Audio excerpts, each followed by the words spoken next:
Hi. Thank you for having me, Deva Madhava Prabhu. Very happy to be here.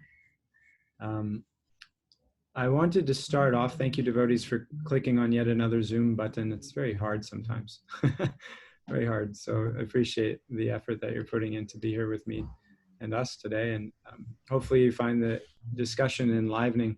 I just wanted to get a sense of, if everybody could turn their camera on, and this is not so I can look at you per se, but it's just so that I'm going to do a little survey. Everyone can go to gallery view, that we can see everyone. I wanted to do a little survey without giving any definition of the word otherwise. Please leave your camera on if you consider yourself risk averse. This is a term that you may have heard, you may not have heard, maybe your first time hearing it. If you consider yourself risk averse, please turn your camera or leave your camera on. And if you consider yourself risk tolerant, then turn your camera off.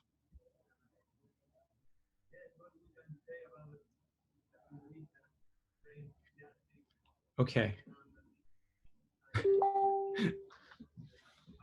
The last one standing, Rasheshwar Madhava Prabhu, the only prudent one among us. Maybe the only honest one among us. Okay, everyone can turn their videos back on. I definitely would say I'm risk averse overall. So now I wanted to get a sense of what each person conceives of when they hear that word risk, because the discussion I was prompted to lead today was taking risks for Krishna. So let's take Krishna out of the equation for a second. You know, it's not possible philosophically, but certainly it is mentally and emotionally. We do it all the time. So let's take Krishna out of the equation for a second. When you hear the word risk, what comes to mind? What, some things that you would do, some things, what? Risk. Stepping out of your comfort zone. Okay, out of your comfort zone. Uneasy. Uneasy. Stepping into the unknown. You don't know what's going to come next. Unknown. Now, these are very vague. I'm thinking like skydiving, robbing a bank. What are some risky things when you hear, take a risk? What comes to your mind, the actual risk you would take? If I may speak. Sure. Prabhu, so I'm a lawyer, and often, even on Friday, I was involved in a constitutional litigation matter against a lawyer who has like 12 years of experience, and I have like one. And I took a position that I believe it was the right thing to do. And I was representing an African Canadian woman who was subject to discrimination. And I thought I was doing the right thing. The opposing counsel was so confident in her position. The judge was so pissed at the opposing counsel. He did not even, he refused to hear the opposing counsel's application. Like, wow. Because usually most judges hear the other side out. Sure, at so, so that for me, I believed morally I was doing the right thing, but this is my first constitutional litigation matter, so I had no clue what I was doing. But I guess for me that was a risky thing, because otherwise I would have looked like a fool in front of the judge, but I did not. So you're saying you took the risk of litigating this case, even though it's an unfamiliar realm for you? Yeah, especially like the route I took for bringing the matter to court. I wasn't sure if that was the right route, but I believed morally that was the right thing to do. And so it sounds like your risk paid off. Your client got a desirable outcome. Wonderful. What are some other risks? Yeah, so that's an example of a professional risk. You could look like a fool. You could fall flat on your face. Nobody ever wants to do business with you again. Instead, it worked out. So now everyone's like, let's bring our constitutional cases to Amit. What are some other risk scenarios that come to mind? Could be very personal like that. Could be more stereotyped. I think for me, it's kind of personal. So I think it was about 2 years ago or a year ago, I decided to go and spend some time in the ashram at the manor. And I don't think I was sort of like in the right headspace where I am right now in terms of Krishna consciousness. So I just kind of did it for the fun of it. I did not know what it entailed at all. Got it. And I did not stick around for very long. But I think that was a risk in the sense because I had never really experienced that, and I just wasn't sure as to what was awaiting in that sphere. So, but it was a good learning experience. So. Nice. Great example. You just threw yourself at the lotus feet of Krishna and the mercy of the devotees at the Bhaktivedanta Manor. You didn't know what was going on, why it was going on, how it would go on, but there you were. Yeah, nice example. Okay, so taking risks, and then so risk in general is this concept which I have, I'm going to share a quote from the Mahabharata. Could I share my screen by chance, or somebody share my screen? Is it shared? Go to Deva Madhava. Yeah, you can share your screen, Prabhu. Oh, I can. Okay, got it. Thank you. I happened to post this like 2 days before Risheshwar Madhava asked me to come and speak. So I felt it was like Krishna telling me that he liked that I shared this little insight from him. This is from my reading of the Mahabharata. The greatly powerful seek either extreme happiness or extreme suffering, and they accept nothing mediocre. This is Krishna describing the Pandavas to their mom, Kunti. And then Facebook had sent me this poster. You know how they try to sell you stuff based on whatever you're talking about for like the last few days? So Facebook sent me this poster to see. Everything will kill you, so choose something fun. The statement here from Krishna, the greatly powerful seek either extreme happiness or extreme suffering, and they accept nothing mediocre, is a very dear statement to me, because I'm in a little war, a language war with our devotee community. I haven't formally declared it yet, but maybe that's what I'm doing right now. There's a word floating out there, and we discussed this last time I was here with you guys too, that I just particularly don't like. I find it very corrosive to the finer sentiments of Krishna consciousness, and that word is balance. The myth of balance is really poisoning our Krishna conscious communities. We don't see Krishna ask for balance anywhere in the Bhagavad Gita. We don't see the word used by any of our acharyas. Rather, what we hear about is a kind of extreme. It's an all or nothing. Krishna consciousness is ultimately about a complete experience, one that's pure and kevalam, free of anything else. So that's not a balanced experience. It's not a little Maya, a little Krishna. That's all or nothing. And the utility of the discussion of balance is something like the bicycle. I heard Chaitanya Charan Prabhu give a nice discussion about how to stay up on a bike. And you guys live in Toronto, or at least many of you do. You've probably seen Toronto, New York City, San Francisco, Boston, Chicago, places where there's these messenger people on bikes. And the traffic sucks so bad in those cities that it's quicker to ride a bicycle than it is to drive a car. And so these messenger men are running up and down with these little tubes on their back. You know, everyone's seen those guys, right? Now you've seen them when they come to a stop at a stoplight. It's quite awkward. There seems to be this unspoken culture amongst these people that their feet are not allowed to touch the ground.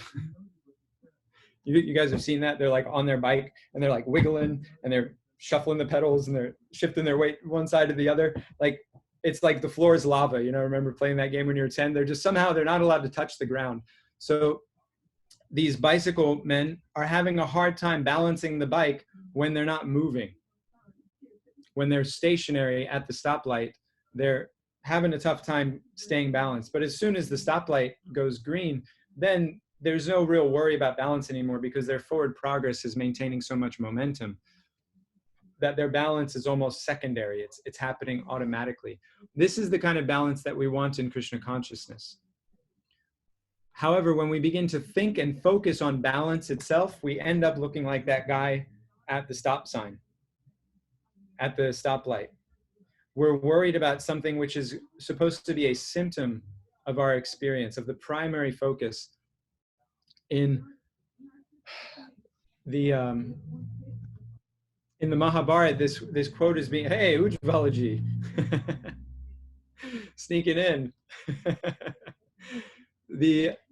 This quote is given by Krishna, when he's speaking to Kunti, and Kunti is actually, it's the whole section is very powerful because Kunti is being quite honest in her expression with Krishna. After 15 years of not seeing her sons and not seeing Krishna, finally she's seeing Krishna.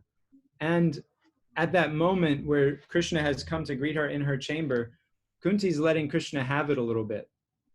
She's not holding back. She's saying, how, Krishna, if my sons are so dear to you, if indeed I am so dear to you, how is it that you let all of these things happen to us?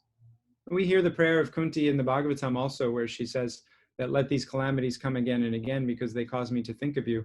But she's expressing a different experience in this section in the Mahabharata.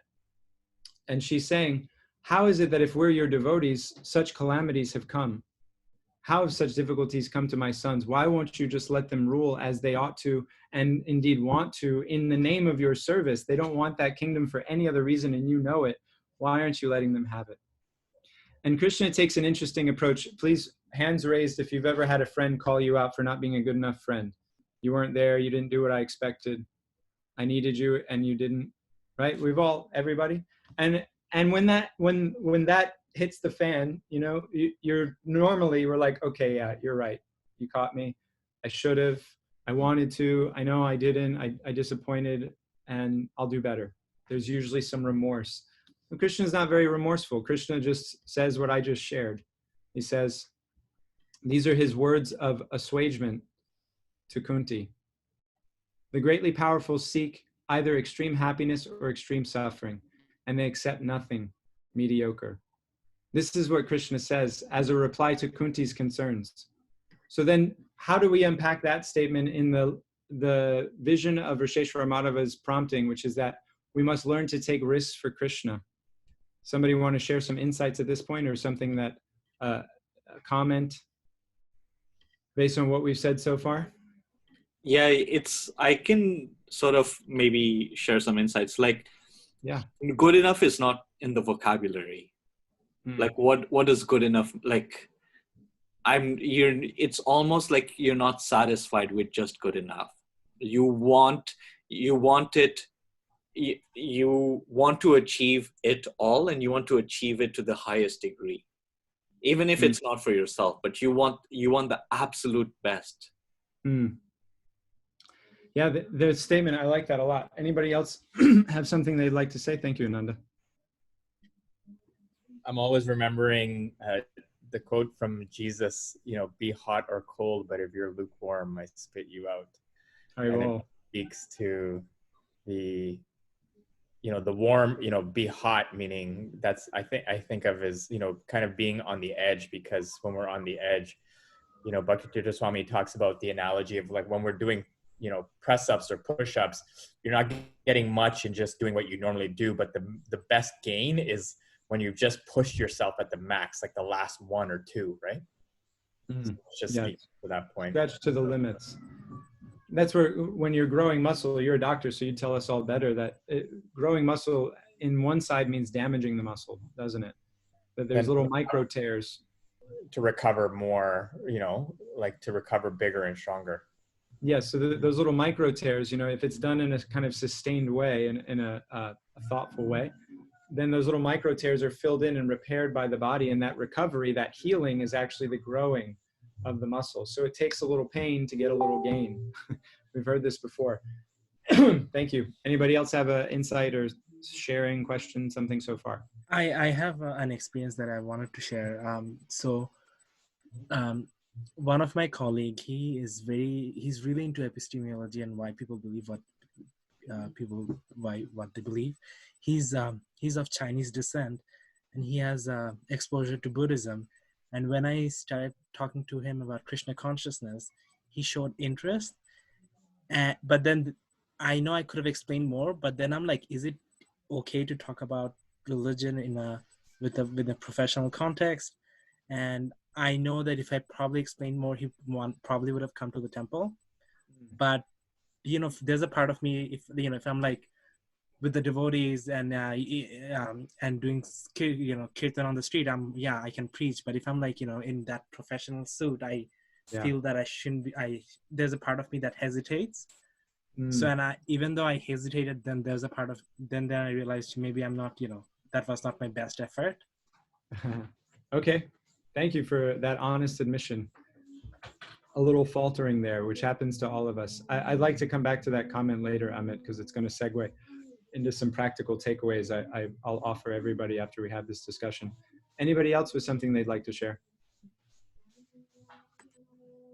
Okay, so in taking this statement of Krishna, and thank you for those reflections, extreme happiness or extreme suffering.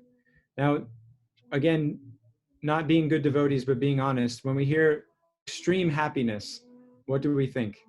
What comes to mind that this will give me extreme happiness?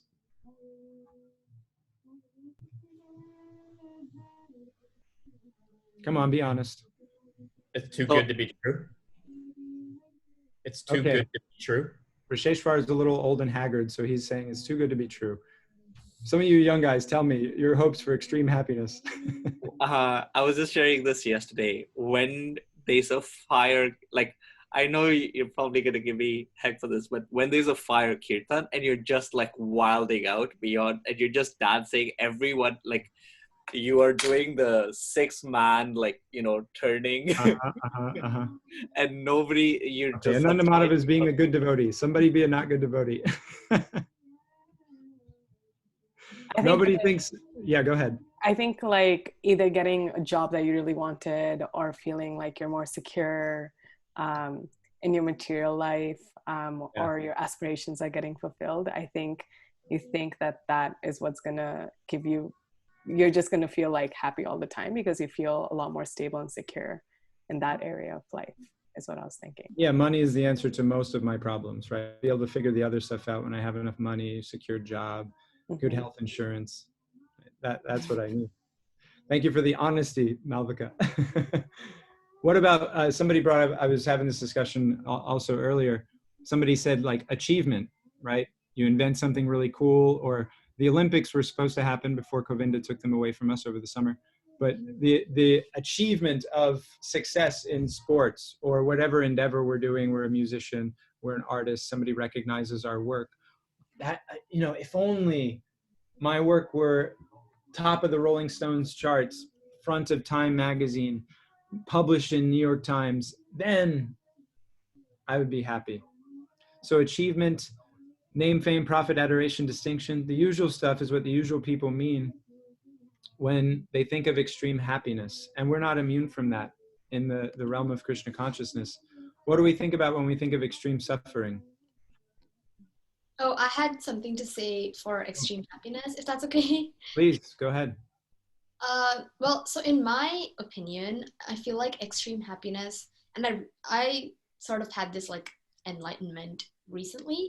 Until recently, I was always, every time I took a decision or I wanted to do something, I always used to think so hard, like a million thoughts would run through my head, like what are other people gonna think? What's gonna happen after I take this decision or, take this action? And recently I realized how upset and anxious that used to make me.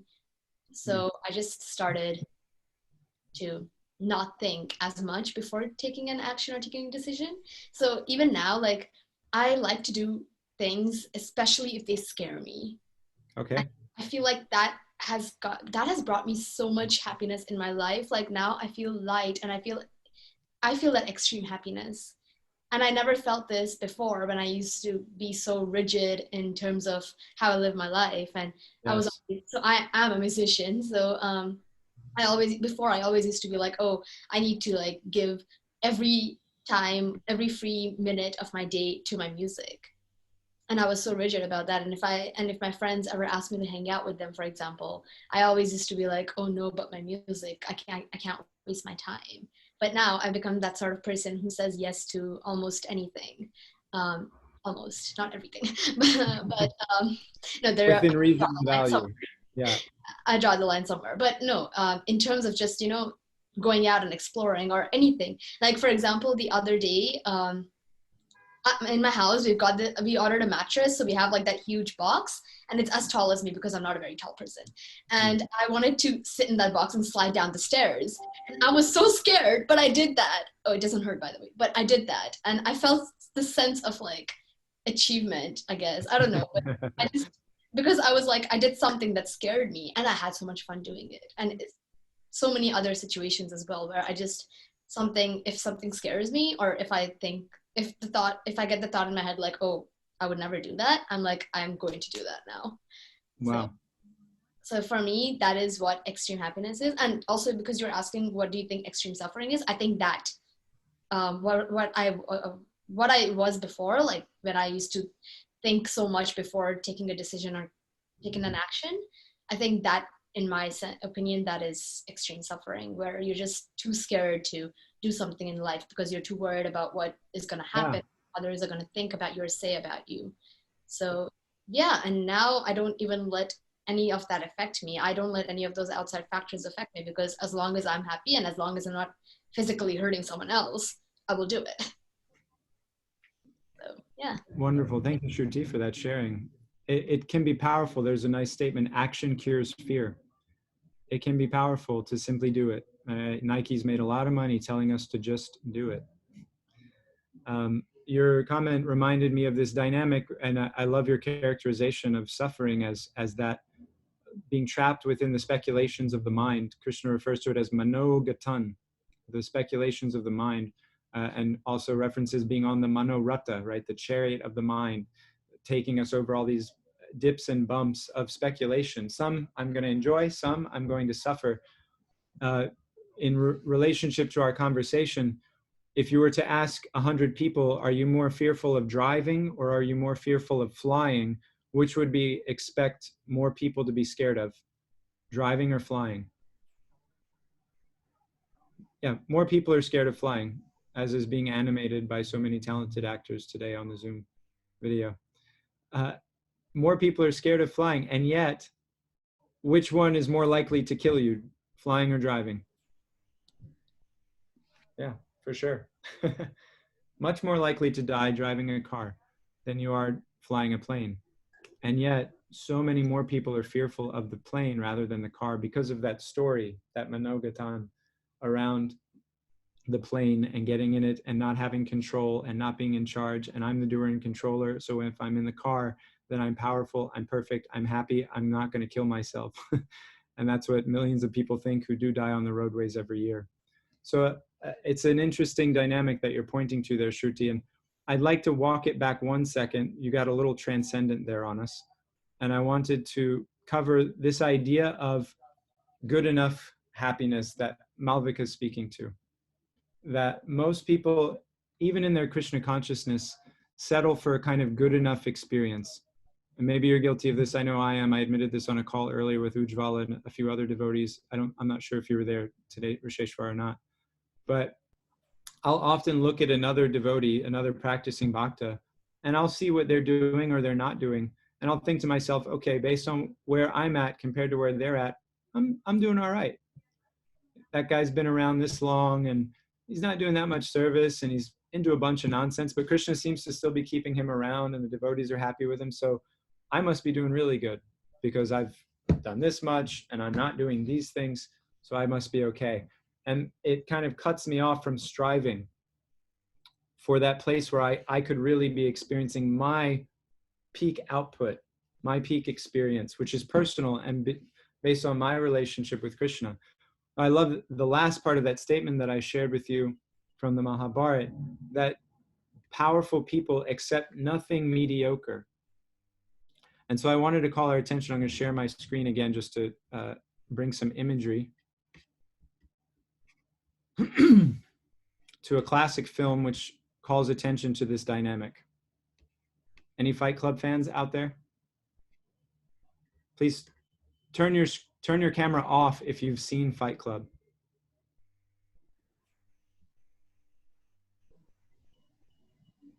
Camera off. Okay, it's about half, huh? It's an old movie now. Yeah, I know. I'm an old man, but But this is a classic. It's classic. I was just gonna say This is a class. This is an essential watch. Okay, some healthy Maya. Fight Club. What happens in Fight Club? We'll break it down in a brief way because it's important for this conversation. On the right, the guy who's looking like he works in the office that we've all seen and thought, I never want to work in that office, but often wind up working in. That's Edward Norton's character. And the beginning of his movie, this movie, Fight Club, we take a tour of Edward Norton's apartment. And we're seeing all these little signs pop up. And they're all the IKEA magazine descriptions of the furniture that's in his apartment. And he's basically just flipped through the IKEA magazine and transposed the magazine picture into his apartment. Just cookie cutter consumerism. And he's got his 600 square foot condo on the 20th floor of some tall building in some metropolitan city somewhere. And he works as an insurance actuary, calculating the risk aversion for corporations, figuring out if they should worry about components in their vehicles, specifically cars, that are going to kill people or not. Is it going to kill enough people that we have to worry about it? Or is it only going to kill so many people so we don't have to worry about it? He's living this very cookie cutter corporate life. And on one side, we can recognize that he's gotten a lot of the stuff that other people want.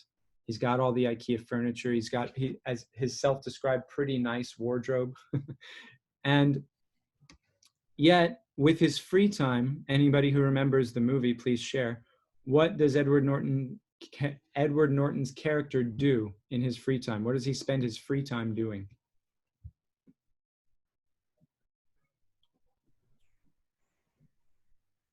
Anyone remember the Fight Club Samhita? Edward Norton spends his free time going to support groups for men with testicular cancer, people with tuberculosis, people with emphysema. What are some of the other absurd ones?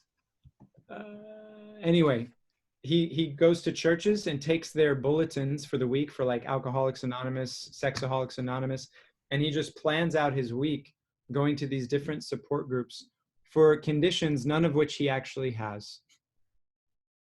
Now, why would somebody spend their free time going to support groups for conditions of suffering that they themselves aren't experiencing?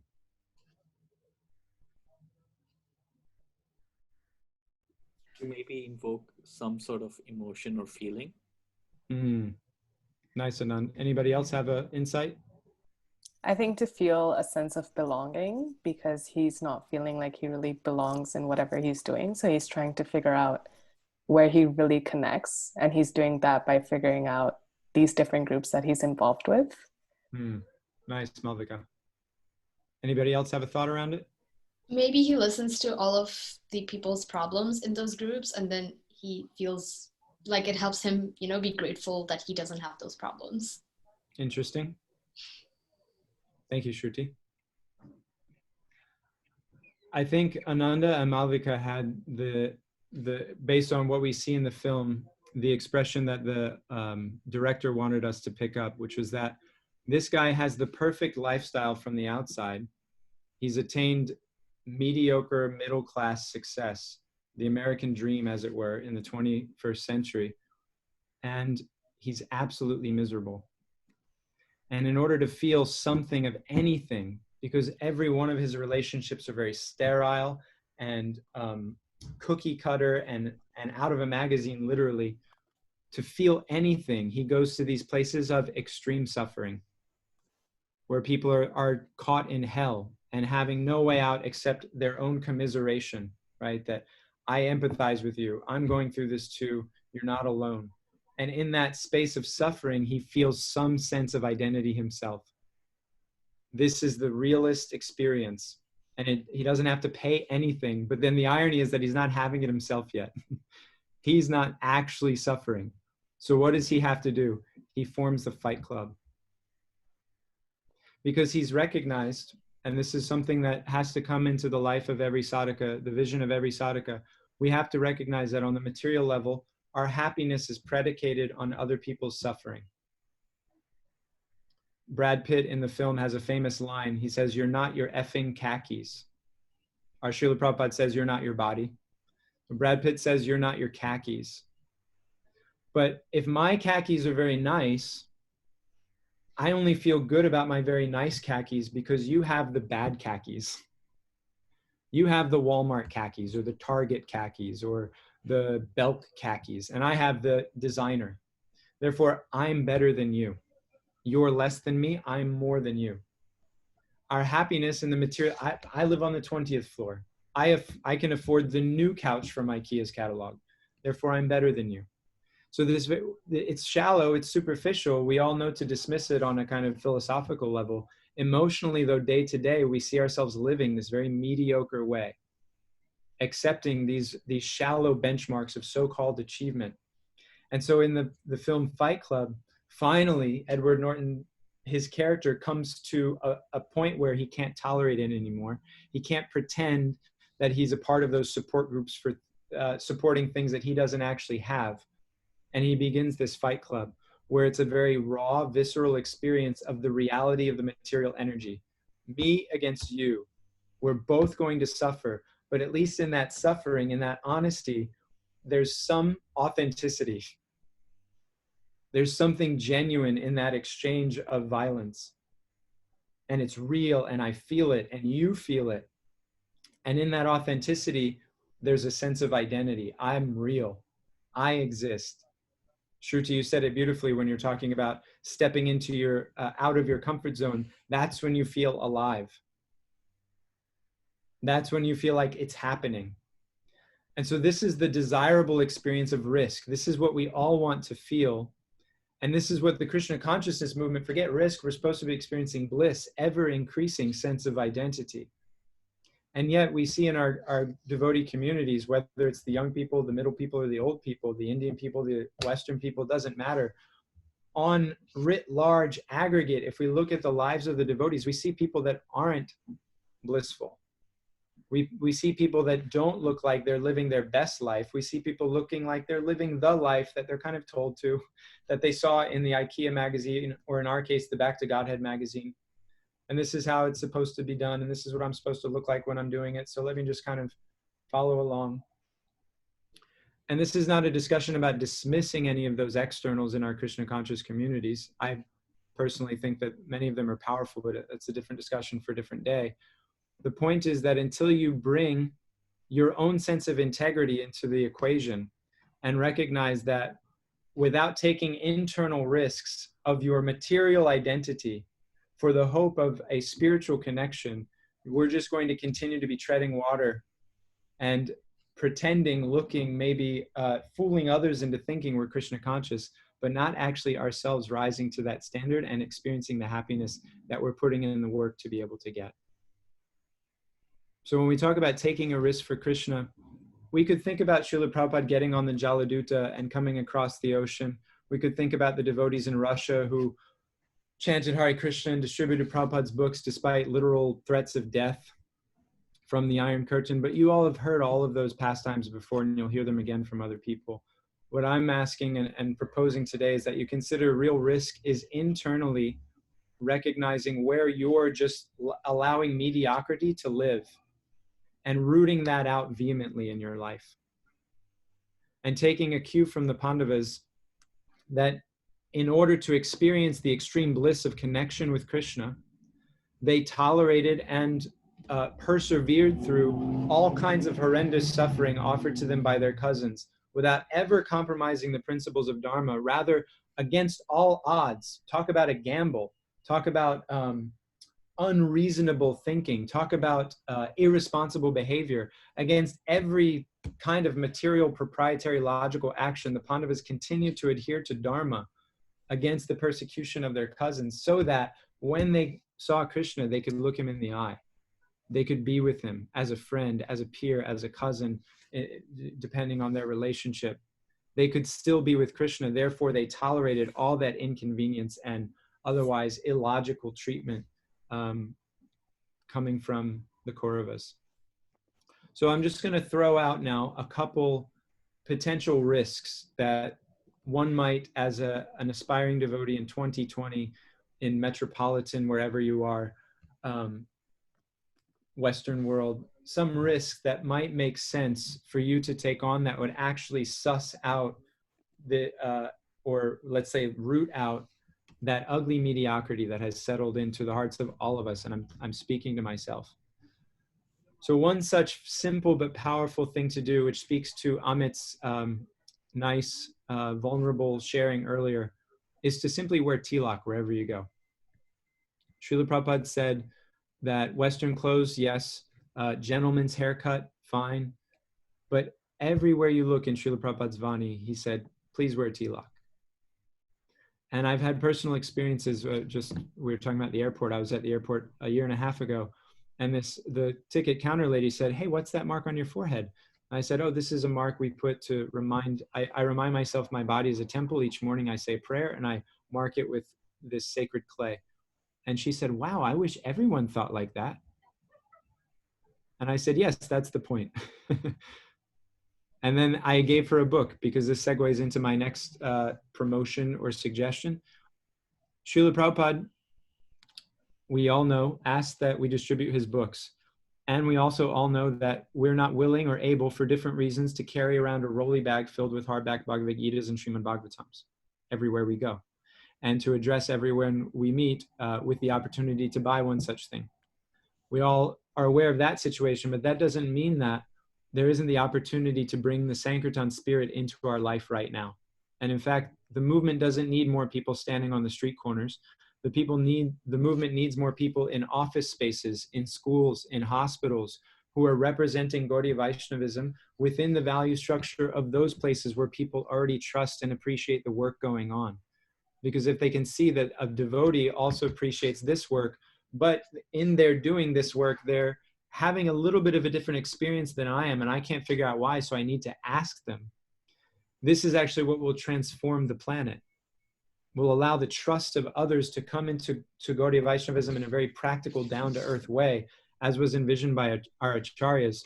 So in our community, we established this website, which we're promoting a little less right now because of COVID. We don't want to lose momentum, and just at a time when, for other reasons, people are not willing to do these things other than the usual. Pleasing Srila Prabhupada is easy. Ujjwalaji, can you read that yellow paragraph there?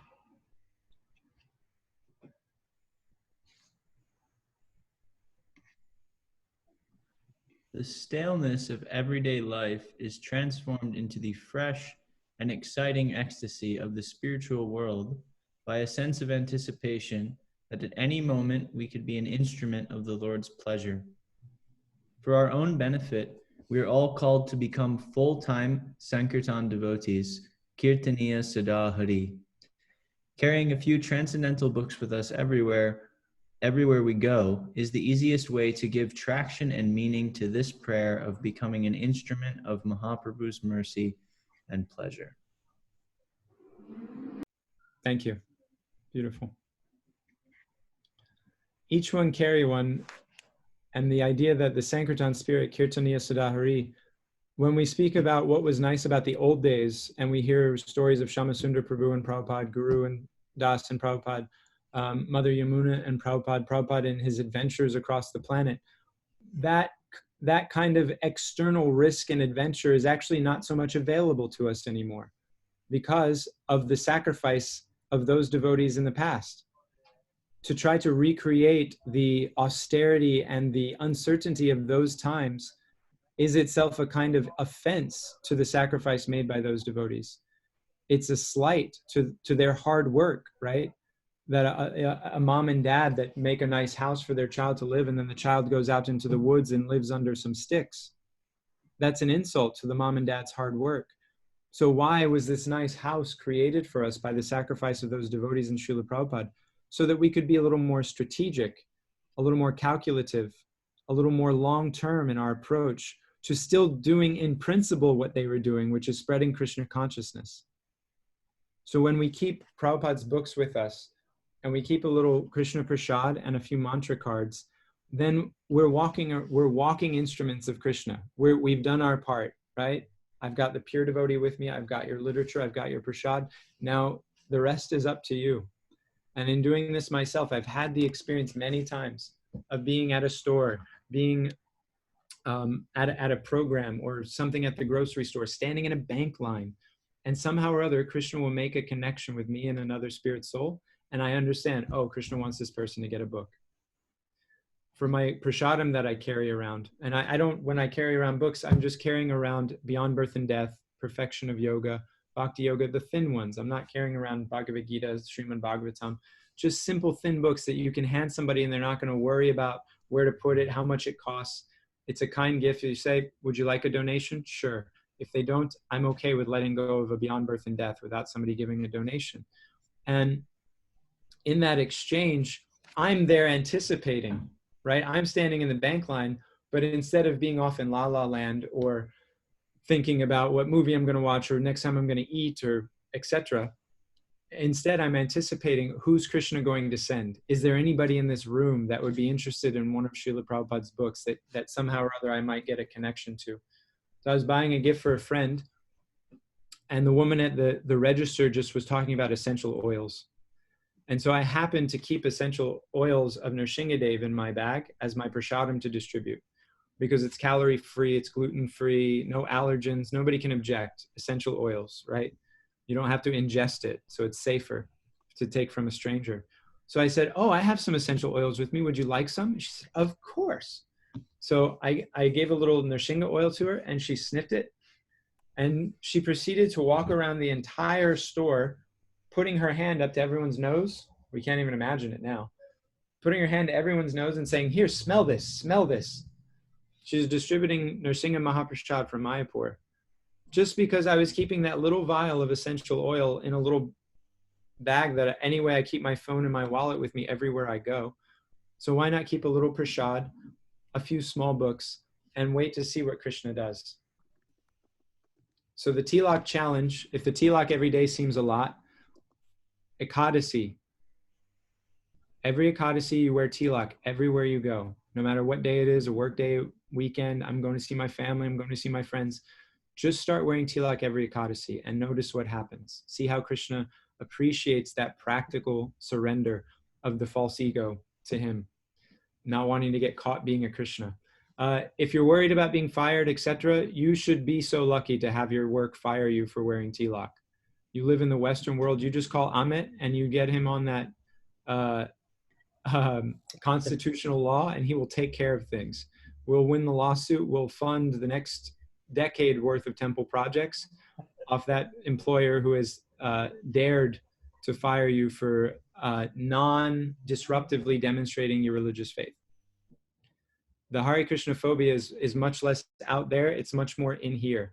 That we're worried about others seeing us as Krishna's devotees, because that comes with a certain standard which we don't want to live to in their lives.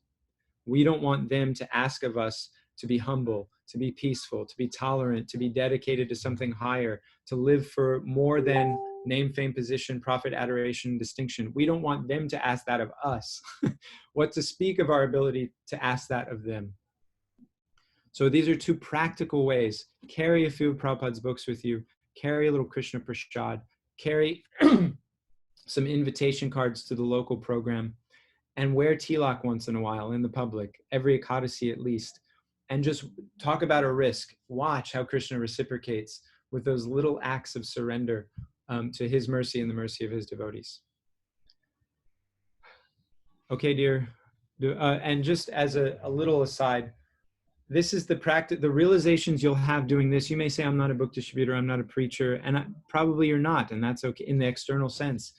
The idea that everybody should be a Parivrajagacharya, again, standing on the street corner, giving big lectures, memorizing whole tomes of Shastra, that is cutting off at the knees so much of the work that our movement could be doing in a natural way if we're empowering people based on their aptitudes, based on what they're already good at, and already have spheres of trust established within. So the realization that will come to you in doing these simple acts of surrender, simple risks, the realizations about what you can do long-term in your Krishna consciousness will be profound. And then the stereotyped idea of taking risk, like going out somewhere and starting a temple, for example, probably none of you should do that. but you'll listen to a Bhagavatam class from an old school devotee, and that's what they'll say means taking risk for Krishna. And I say that stereotyping of risk and what it means to surrender has really cut off at the knees 3 decades worth of potential movement for the movement, simultaneously not allowing those who actually would take that risk to take it, and then guilting and shaming those who that's not their natural service. That's not their natural offering, to think that now I can't do anything because I can't do that one thing.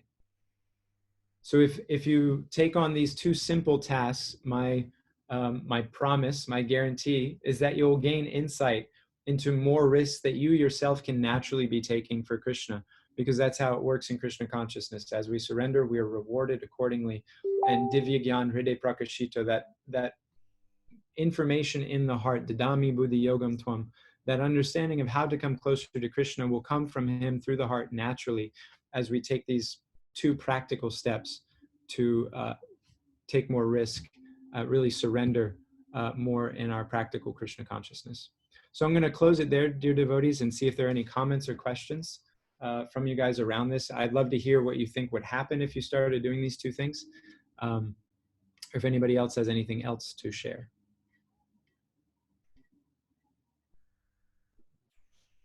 I'll definitely say I started doing the tilak, out in public many years ago. And eventually it comes to the point where you forget, when you're going from inside to outside.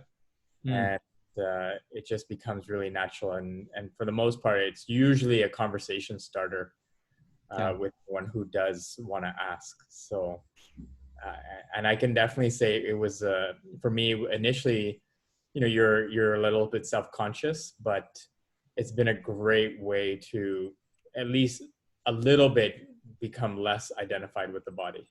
Yep. Beautiful testimony. Thank you. It's a powerful, powerful thing. I started back in residency. So it's like over 10 years ago. And I can definitely say it's, it'll become really natural. And I just remember one of the things that spurred me to do it is that what Prabhupada said, when we're wearing tilak, we're just purifying the air and, the surrounding around us. So I thought, I don't have to preach, but I can at least, this is for myself, right? Jai. So thank you. Beautiful share. Just speak to that suggestion you made. Thank you for the testimony. Yeah, I would also like to add in this. So I have been wearing tilak, like I wear it every day, and then I just go out of the house like that to the lab, for example. So there are people in my office, for example, they would ask about what this is. But yeah, overall, it gets natural. So over the time, you do not think about it so much. It was the initial days that I would think, oh my God, I'm wearing tilak. What will people say in the train? They'll be thinking, oh, I'm a weirdo roaming about with something on my forehead. But then I think I've stopped giving thoughts about it. And I think people do not think so much how much you are thinking about, they don't have time. They're always involved in their own thoughts. Yeah, so we don't matter to have people time nearly to think as about much as you. we think so. Yeah, exactly. We are thinking more about, what others will think of us. Totally. Nobody has time for that. So, yeah, that has been, but what I really thought about carrying one-time books also, because I have 2 Beyond Birth and Death books. So I was like, okay, I'll carry one and give it to someone, because what will I do with 2? But then I'm always scared for doing that, because I'm like, what will, if people ask me questions that I do not know answers to, because I'm not so great with philosophy. I'm like, it's better to keep my mouth shut than, saying something wrong, because I am not so deep into it and I really have no answers to things. And then if some atheist comes and attacks you somewhere, then because I'm not so strong with it, then I'm like, okay, I cannot answer this because I don't know. And they're like, got you, because you're wrong and I'm right, because then it's ego clashes and stuff like that. So yeah, but if you don't take the risk, then they've already got you anyway. Yeah. It's like when Marichi was asked by Ravan to go in front of Rama as a golden deer, what was he told? What did Marichi say to Ravan? You've lost already. No, stop. Yeah, no, I'm not doing that. No way, because he'll kill me. Yeah. So then what did Ravan say? No, it's fine. Don't worry. Yeah, Ujjvala, what did Ravan say? That I'll kill you. Yeah, So if you don't do it, then I'll kill you. So then what did Marichi do? You have to be killed anyway then. It's this or that. So what did Marichi say then? Marichi said, better to be killed by a good man. Yeah. He manifested the form of the golden deer, and before he went off, Ravan said, hey, wait, I thought you said you weren't going to do that because Ram would kill you. He said, yes, but if I'm going to be killed anyway, much better to be killed by Ram than by Ravan. So when we're out there in the material energy, already the atheists are winning. Already those who would challenge us are winning by us not saying anything. But at least when we put our sword into the mix, so to speak, at least there's a chance that Krishna can use that to perform some miracle, right? There's a beautiful little pastime in the journey home. Radhanath Maharaj, many of you have probably read that book. Maharaj is hanging out with one sadhu. I think his name was Ramdas, in fact, Ram Baba. But anyway, one day he sees Ram Baba has a 2-foot stick. And Maharaj sees Radhanath Maharaj, and he asks him, Baba, what's with the stick? They said, well, some villagers have come and told me there's a man-eating tiger in the area. And so still Radhanath Maharaj is like, okay, but Baba, why the stick? It's just 2-foot stick. What's that going to do if a tiger comes? And so then Baba said, well, we have to show Bhagavan we're doing our part. Right? If the man-eating tiger comes, then anyway, you're done. But you want to let Bhagavan know that, hey, I'd like to stick around if it's up to you. I'd like to stick around. So we want to let Prabhupada know, hey, I'd like to do some service. It's up to you. We want to let Krishna, I'm here to do something. I'm not very brilliant. I'm not very dynamic. I'm not very much of anything. My Guru Maharaj, Jayapataka Maharaj, he went in front of Prabhupada one day. Srila Prabhupada, I'm the most fallen. And Prabhupada said, you're not the most anything. So none of us are the most anything, except maybe the most mediocre, right? We just live these very humdrum lives, except somehow we got connected to Mahaprabhu's movement. The most dynamic, truly ecstatic thing going anywhere. Don't doubt it. And so how to feel like I'm a part of Mahaprabhu's movement wherever I am in my humdrum, mediocre life, which is not going away because of my karma and my attachments, etc.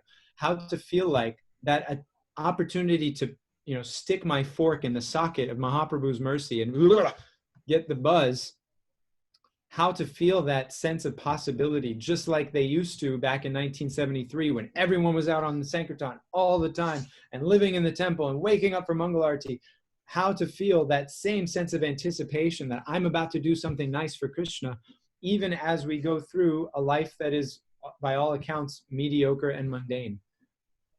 I propose that these two ways are the simplest places to start, and the insights that you gain through these two offerings to Krishna become very powerful as they grow. And that natural sense of fear and taking it on and not worrying, will I be killed? Will I survive? Will I be glorified? Will I be defamed?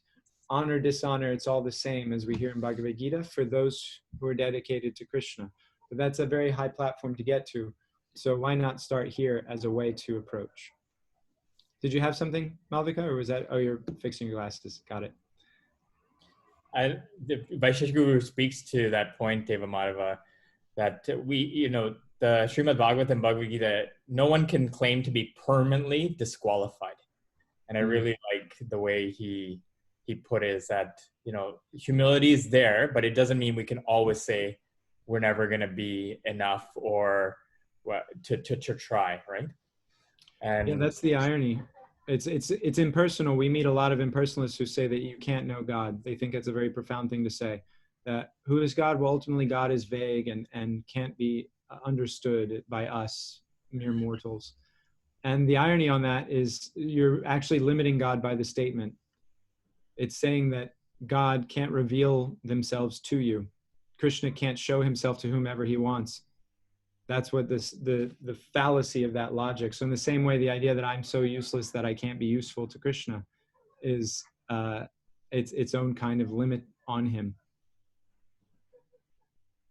Yeah, I always think that if we're not trying to think bigger or take a little bit of a risk, then it's another way of saying that, we're not letting Krishna kind of have a role in our life, right? That we're just, because we're being the doer and controller, essentially. Yeah, we're just relying on our own strength. Yeah, Ishvaraham aham bhogi, and we've calculated it. Mode of goodness just means calculating very well your own aptitude and then adjusting your expectation accordingly. I'm no longer going to try, it's like when I was 14 years old, I still entertained the idea of being an Olympian. Like I seriously thought like, yeah, I could still, be in the Olympics and I had like a list of sports in my head that I would be able to approach the Olympics through based on, like I knew I couldn't do gymnastics. I knew I couldn't do figure skating, but like beach volleyball, probably. If I gave it 4 or 5 years, I could probably get to Olympic level in that if I wanted to. When I was 14, these kinds of, we all had such speculations, but now I'm 32 or almost 33. So no longer am I thinking, let me enjoy by being an Olympian, but I can still go out and play some volleyball and be happy. I can have fun playing volleyball with some friends. So that's mode of goodness, that my expectation meets my capacity. But when our focus on capacity is all from the mundane, then the ultimate experience is that of the guy in Fight Club. I have my perfect IKEA life. I feel shallow, miserable, and useless. I feel disenfranchised. I feel disconnected. And nothing authentic is actually happening to me. It's just kind of, I'm on the conveyor belt of time, and eventually death will come, and Haribol. So yeah, when this discussion of risk comes in, and especially in our movement, it's like everybody has this Jaladuta idea that I have to somehow be a Parivrajikacharya now, and that's what it means to take a risk for Krishna, rather than in a very down-to-earth way looking at their life that they're living right now and thinking, how can I leverage the relationships I have to help people trust Krishna a little bit more, to help myself trust Krishna a little bit more, to put myself out there as a devotee rather than kind of hiding behind whatever superficial professional veil or student veil, whatever it may be, that I've developed. So that's why I like these two approaches, because it just kind of outs us in our everyday life and forces us to then admit and act like we're Krishna conscious, and then magic things happen when that sense of anticipation is there. I just want to take a moment. I think Shruti had her hand up. Oh, nice. Forgive me. I'm very bad at watching those kinds of things. That's okay. Yeah, that's fine. I also wanted to share something. When I started following Krishna consciousness, I read in the Bhagavad Gita that Krishna says that whatever you do, offer it to me. Just surrender to me and do it. Whatever action you take in life, like even something as eating and having a job, all of that. So ever since I started doing that, I noticed that change, and I didn't feel like my life was so mediocre and mundane anymore, because I was not doing anything for myself anymore. Everything I did, every action I took, it was all just for Krishna. So I feel like I think that's what made me feel like, I'm his devotee. That's what I think defined me as his devotee as well. I think that played a really major role in being able to see myself as a devotee of Krishna. Can you say that succinctly again? What would you say defined your sense of self as a devotee? Oh, every action that I took, I just offered it to him. I see. Yeah, Nice. I wasn't doing it for myself anymore. And like now, I don't do anything for myself, because everything I do is just for Krishna. Okay, next week you give the class then, because I'm hoping one day. Thank you, Sophie. That's a sweet share. I was just going to speak to the carrying the books with you. I'm not a street book distributor. Usually I like to give books to people that I have some type of relationship with, because then it'll allow me to give a book that might be, pertinent to them or whatever their interests are. But I will say there was times in the past where I was carrying books with me, and as Deva Madhava was saying, that usually we would think of giving out books on the street or at work. And I had a couple of books with me, and I was on a plane, and the air stewardess started talking about wanting to understand more about like vegetarian diet. And the most exciting book I gave out was on the plane flying. I had a copy of The Higher Taste. And then after our conversation, I said, here you go. I said, we don't take, this is not paid, but if you want to give a donation, we just go into printing more books. And she was really happy to give $2 for the higher taste. So I was really excited that we did book on a plane ride. So, and it's solving your poverty issue, Prabhu. Sorry? That meager doctor's salary, now you got $2. So it's really exciting. If you just carry them with you, Krishna just creates opportunities that we'll never dream about, for sure. Yeah, we don't even want them. That's the funny thing. We'll feel inconvenienced by them, but still Krishna's going to get it out of us. And at the end, we'll feel, thank you. Thank you, Krishna, for squeezing, thank you for forcing me to do some real service for you. And then it will instigate in our heart that sense of anticipation. Actually, it's not so bad. And I could do it. Kirtaniya Sadahari. I really could be conscious of him everywhere. When we break down these stereotypes, that only when I'm in the temple, only when I'm chanting japa, only when Guru Maharaj is here, only when I have my dhoti or my sari on. But really, actually, everywhere I could be thinking, what can I do for Krishna? And in that way, actually doing something for him. These things, this is the real risk, and this is the real reward also. Deva Madhava, before we go, I was just wondering, could you just speak to some of what I think are amazing risks that you've done in starting out the community that we were speaking about at the beginning, and what you're working on right now to maybe help encourage and inspire us? Okay, sure. Or just how you got to the point where maybe years, like, I don't know how many years ago that you started the community there, but just. Yeah, I appreciate the question. That's like devotees today. I share a lot about the things that I'm doing with a lot of devotees, but I'm noticing that doing that doesn't exactly yield the desired result, because the focus is on the result. And what I've done in starting a preaching center, starting an organization, we're working on this Bodhika project now. These are things that I can do because I'm me, and that's my aptitude, and that's where I'm at in my Krishna consciousness, and so those things work well for me. But what each of you should be doing is really ultimately up to you to figure out. And the principle of figuring it out and surrendering and taking trusting that Krishna is going to take care, that's definitely something to learn from my example as far as I'm offering one. But the practicals is not necessarily something to do. And Krishna will indicate, like I'll just share a little anecdote. Malati Prabhu she called me one day, she said, Deva Madhava, I'd like to give you a gift. I said, okay, Prabhu, sure, wonderful. She said, I want to give you the Vrindavan.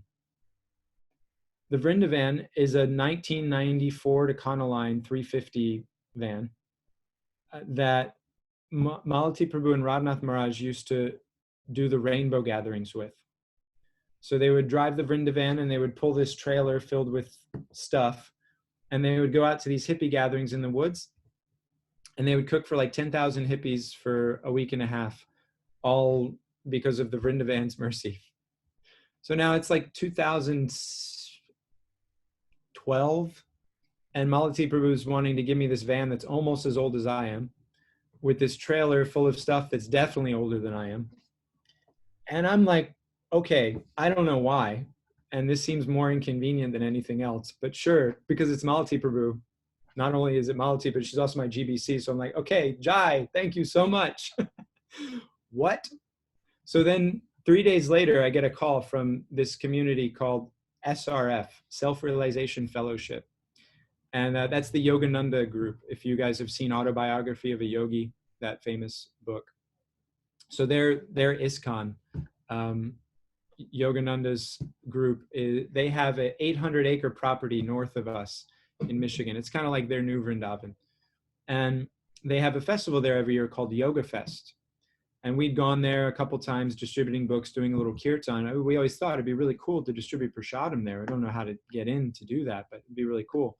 So they called me 3 days after Malati Prabhu had gifted me this van with all this outdoor cooking gear. This community calls me and says, we'd like you to cater the whole Yoga Fest next year for about 350 people over 4 days. And I'd never cooked outdoors at all. I never cooked for more than like 35 people. We have, our little home programs basically at our center. in terms of size. But I knew that Malati Prabhu had called me 3 days ago and given me that stuff so that I could say yes that day when the Yoga Fest woman called. And so even though I'd never done it before and I didn't know how we were going to do it, I had to say yes because Krishna was going to, I'll get to watch more miracles if I say yes. So from that one saying yes, now Ujvala, who's here on our call today, Ujvala has come the last 2 years, aside from this recent summer. Ujvala has come and helped us to prepare that catering effort. We've made 6 different devotees going there over the last 5 years, people that are like practicing, initiated, etc. I met my first wife there. So much has happened from that Yoga Fest effort, and it was because we took that risk. We saw Malati Prabhu was sending, Krishna was sending. I don't know how it's going to work, but I can tell they want it to work. So let me go and do something. So in terms of our projects that we've got going on, I'll just share this document to everybody can kind of check this out. Sorry, I forgot to share the screen.